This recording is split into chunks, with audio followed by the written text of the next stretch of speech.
Aux anti-stress et pinceaux plats, j'utilise un pinceau plat relativement large pour créer un effet de dégradé liquide, pas les boîtiers. Les boîtiers, je les utilise pour faire le vieillissement, mais pas pour la technique d'économisation.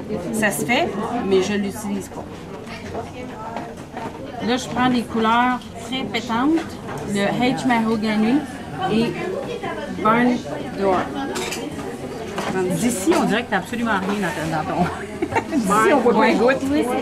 BRM d'or. Donc, comme vous voyez, c'est très pétant comme couleur. Je vois ta technique de peinture décorative. Comment tu appelles ça, ce papier? Papier palette. Oui. Donc là, l'effet, c'est du dégradé à partir de la base du centre de la fleur.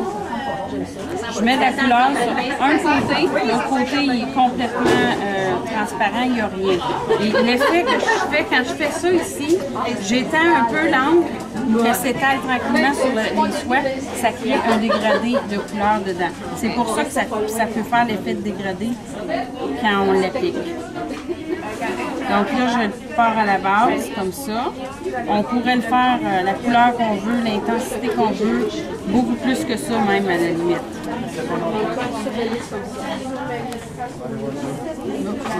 Quand ça commence à faire des marques, je m'en dos.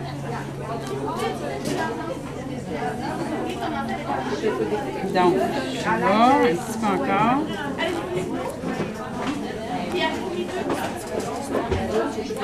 Et voilà. Là, je vais aller donner un petit coup de jaune, comme vous voyez autour ici.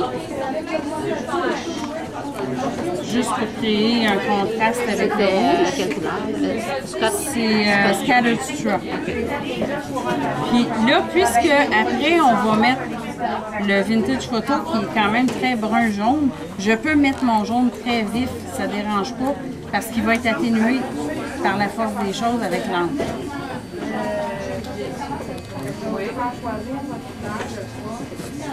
Donc, chez nous, on pourrait mettre la couleur à l'arrière.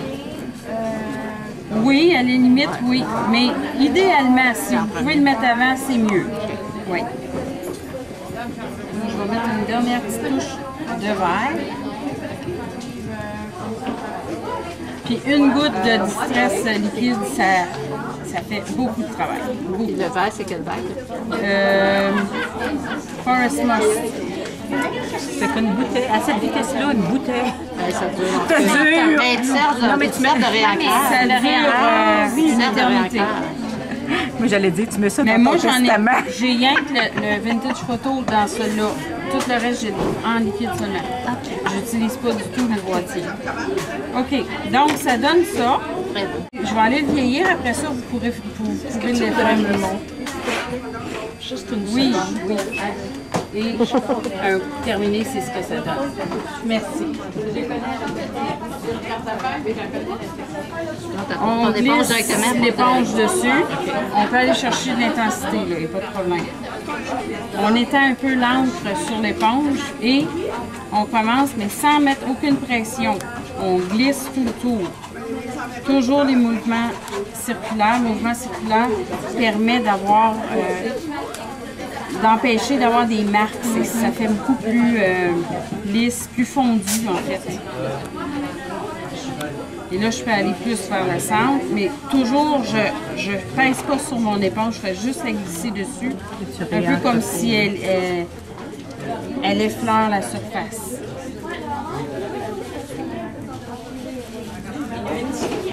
Bon, là maintenant, je vais aller intensifier le contour. Donc là, je peux y aller avec un petit peu plus de fermeté. Là, je peux peser un peu plus sur mon éponge. Toujours, par contre, le mouvement circulaire, c'est très important. Oui, OK. Juste un petit peu. C'est beau. C'est parce qu'on est poigné pour les rubans. Alors voilà, c'est ce que ça donne.